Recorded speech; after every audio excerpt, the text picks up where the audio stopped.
આપણે 12:30 અને આજે તો આખી રાત જાગવાનું હોય છે. જો મસ્ત મજાનો શું કહે ગરબા ને એમ ગાયું માતાજીનું.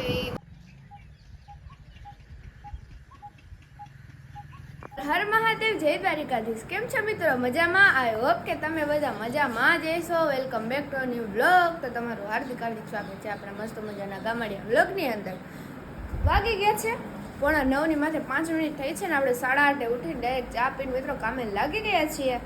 કારણ કે હવે તમને ખબર તો પડી ગઈ છે આજે હે ને મિત્રો આપણે રાતે પાઠ હે ને કરવાનો હે ને વરસાદ જો ચાલુ થઈ ગયો છે.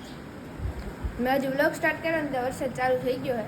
તો આજે રાતે આપણે હે ને પાઠ છે, જોડિયા પાઠ જે હોય રાતે કરવાના મહાકાળી માના. તો ઘણા એવા મહેમાન આવશે, શક્તિ પૂજન કહેવાય. હા, એને ઘણા બધા એવા મહેમાન પણ આવશે. તો મજા આવશે. આખી રાતનું જાગવાનું ને એવું હોય તો આપણે જગાવું એટલું જગાવું નહીં મમ્મી. અને હા, અને હાલો તો હવે આપણે મસ્ત મજાનું કામ કરી લઈએ. કારણ કે મહેમાન બધે બપોર પછી આવવાના છે તો અત્યારે બધું ચમકાવી નાખીએ ને મિત્રો. ઘર તો મસ્ત હોવું જોઈએ ને. હા એમ. અને હે ને કલેજોને પપ્પા ગયા છે વાડીએ. તો સારું, હાલો હવે અમે ફટાફટ કામ કરી લઈએ. વિડીયો ગમે તો લાઈક છે, સબસ્ક્રાઈબ કરવાનું ભૂલતા નહીં. મિત્રો વાગી ગયા છે 11:30 અને સાંજની ને બપોરની જમવાની બધી તૈયારી ભેગી થઈ રહી છે નહીં મમ્મી? તો મમ્મી જો અત્યારે રસોઈમાં શું કરે છે મમ્મી? અત્યારે ખાલી રીંગણાનું શાક ને રોટલા જ કરવા છે. કેમ કે સાંજે મિત્રો હે ને તડકતે ફડકતે જમવાનું બનાવવાનું છે. જો એની તૈયારી માટે આ બધું છે. સરગવાના પાંદડા તોડવાના છે, પછી આ બધું શાકભાજી છે, મેથી. પછી આપણે દુકાને ગયા તો ત્યાંથી જે વસ્તુ લેવાની હતી લેવા છીએ. અને આના બનાવવાના છે ભરેલા મરચાના ભજીયા, મસાલાવાળા એ. મસાલાવાળા. અને પપ્પા જો વાડીએથી આવ્યા હે ને મસ્ત મજાનું ઘી ને છાશ ને એવું લેતા આવ્યા હે ને મમ્મી. તો એવું ચાલી રહ્યું છે ને. હું પપ્પા વાડીએ પાણી હાલે હે કે તો કલેજો જો ને વાડીએ હશે એવું કામકાજ ચાલી રહ્યું છે. તો હવે આપણે મસ્ત મજાનું કામ કરી લઈએ અને પછી તમને મળીએ. મિત્રો છે ને આપણા ભાઈને ને ભાભીને એને રાખડી મોકલાવાની છે. એટલે આપણા કાનાભાઈને ને ભૂમિતભાઈને આવે છે. તો ખોટી હું કુરિયર કરવીને ને એક તો એ મોડી પહોંચે એના કરતાં હે ને અમે વિચાર્યું કે હે ને રાખડી તો અત્યારે આવી જ ગઈ છે તો લઈને પછી હે ને એની હારે જ મોકલી દઈએ. એટલે ત્યાં પણ પહોંચી જાય. તો હાલો રંજનભાઈને જઈએ. કહેતા હતા મસ્ત મસ્ત રાખડી એવી કે તારા સબસ્ક્રાઈબર મિત્રોને બતાવજે, એટલે જેને ગામમાંથી લેવી હોય ને પહોંચી જજો. હાલો હવે જઈએ આપણે ને કેવી રાખડી મળે એની જોઈ લઈએ. ફાઇનલી મિત્રો જો રંજનભાઈ દુકાને પહોંચી ગયા અને રાખડીને તો હે ને ઢગલો કરી દીધો. જો હું તમને બતાવું પહેલા બધી એક એક કરીને જોઈ લો. કેટલી જોરદાર ને અલગ અલગ પેટર્નની છે. ને આ તો ભાભી રાખડી ને કપલ રાખડી કહેવાય એ બધી ભેગી જ છે. જો આવી રહી આ બધી એકથી એક હે ને ચડિયાતી હે એવું લાગે. બાકી વધારે તો હે ને વિડીયોમાં ના બતાવી શકાય. રૂબરૂમાં આવીને જોઈ લેવી તમારે. જોઈ લ્યો કેટલી મસ્ત હે. જોઈ લો નાના લુંબા વાળી ભાભી રાખડી છે. એટલે ટૂંકમાં કામ કરવામાં નડે નહીં ને ભાભીઓને. એટલા માટે ભાભીને બધું ધ્યાન રાખવું પડે ને મિત્રો. નહીં રંજનભાઈ? હા, ધ્યાન રાખવું જ પડે ને. લાંબુ કોઈને ગમતું નથી અત્યારે મોટા લુંબા. હા, અને જો મસ્ત મજાનો હે ને નવો સ્ટોક આવી ગયો રંજનભાઈ દુકાને. વેલા તે પેલાની હે ને એની જગ્યાએ લઈ લેજો. હવે રંજનભાઈ દુકાને હે ને અત્યારે માલ આવ્યો ને તો કાલ ખાલી થઈ જાય નહીં રંજનભાઈ? હા હો, કુર્તી એવી સરસ છે બધાયમાં, પેરમાં, ધાબો કોટનમાં છે. હા, અને રાખડી તો છે જ. જો નવો સ્ટોક આવી ગયો લઈ જાજો મિત્રો. પછી વધે નહીં. કારણ કે મારા જેવા હે ને નવી નવી ડિઝાઇન હાટું થઈને હે ને વેલા આવીને મસ્ત મસ્ત રાખડી લઈ જાય. હું આજ લેવા આવી છું. હા, એટલે હું લેવા જેવી એટલે મેં કીધું કે બ્લોગ ઉતારી લઉં. તો હારું હાલો મિત્રો કન્ટિન્યુ બની રહેજો ને લાઈક કરી દેજો. ને હે ને રાખડી ને બધું કુર્તી ને ચંપલ ને લેવાનું ભૂલતા નહીં. ફાઇનલી મિત્રો આ બધું ઇગ્નોર કરજો. કારણ કે કામ કરીને હે ને બધું હરખે નથી. તો જો અત્યારે હે ને હવે ઘરનું કામ બધું પતાવી નાખ્યું આપણે. અને હવે રસોઈનું કામ હે ને આપણે સંભાળી લીધું હે. તો પહેલાં તો આપણે જો બટેટાનું શાક કરવાનું છે એટલા માટે બટેટા સુધારવા બેસી ગયા. મમ્મી શું કર્યું? મમ્મી સલાડ કર્યું, પછી જારું બતાવી દઉં.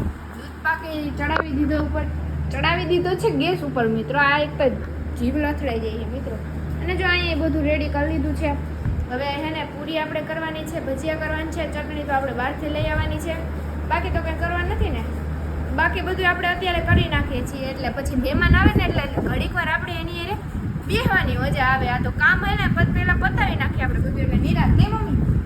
પછી કંઈ ઉપાધિ નહીં. એમ શાંતિથી બેસવાનું રહે. પછી બધાને જમાડ લેવાના રહે.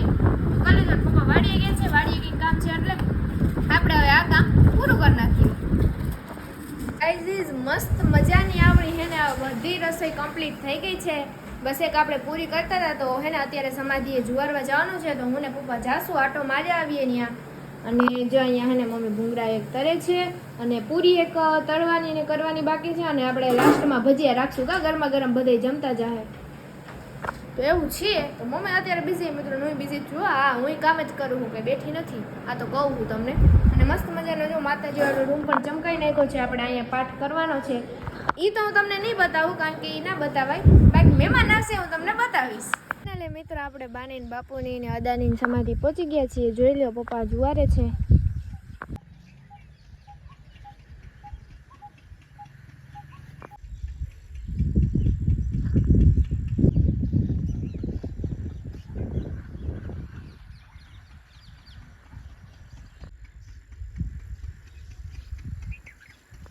ફાઇનલી મિત્રો મસ્ત મજાના જો મહેમાન આવી ગયા છે અને એની માટે ગરમા ગરમ ચા મૂકી દીધી છે જો આવ્યા તો સૌની પહેલા કિશોર બાપુ જ આવે અમારી ઘરે નહીં કિશોર બાપુ તો કિશોર બાપુ ને પ્રફુલ્લા બાપુ ને આવી ગયા મજામાં ને મજા તો આપણે મેં તમને કીધું ને આપણે પાઠ ને એવું છે એટલા માટે આવ્યા છે મહેમાન તો હજી આવશે ઘણા એવા પૂજન હાટું ને એમાં માટે તો એ બધા આવશે ત્યારે મળાવું ફાઇનલી મિત્રો જો મસ્ત મજાનો જમવાનો ટાઈમ થઈ ગયો છે અને બધાની થાળી જો આપણે એકદમ કપડી થઈ ગઈ છે જમવામાં એટલી બધી આઈટમ છે અને પ્રફુલ્લા બાબુ જો અહીંયા પીરસવાનું કામ કરે છે હું એ પીરસવાનું કામ કરું છું ને અહીંયા મમ્મી ગરમા ગરમ ભજીયા ઉતારે છે ગરમ ગરમ નહીં એ ભરેલા મરચાના તો હાલો હવે બધાને જમવા બેસાડી દઈએ ફાઇનલી મિત્રો જો બધા મહેમાન આવી ગયા છે અને બેઠા છે હું તમને બતાવું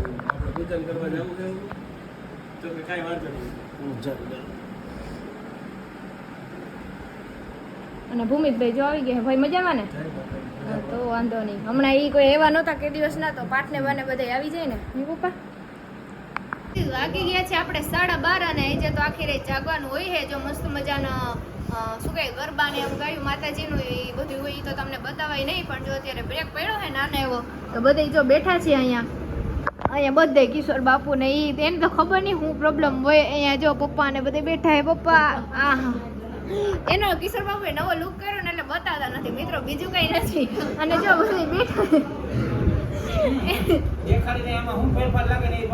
તમે કોમેન્ટ કરજો કિશોર બાપુમાં શું ફેર પડ્યો છે તમને ઈ મંજીરી કહેજો ઈ નહીં ગાઈઝ કે અમારા સબસ્ક્રાઇબર મિત્રો કહે નહીં મિત્રો તમે કહી દેજો કોમેન્ટમાં શું ફેર પડ્યો હા હાજી કોમેન્ટ કરવાની એને કઈ ગિફ્ટ મળશે જોયું તો મેં નોકજો ગાલતી હોય અમારે ફાઇનલી મિત્રો જો હે ને હવે પાઠની સમાપ્તિ કરી દીધી છે બધાએ નાસ્તો કરી લીધો અને 2:30 વાગી ગયા છે અત્યારે બધાએ જવાની તૈયારી કરે છે બધાએ બેઠા છે મેં કીધું આપણે પેલા બ્લોગ લઈ લઈએ જોઈ લો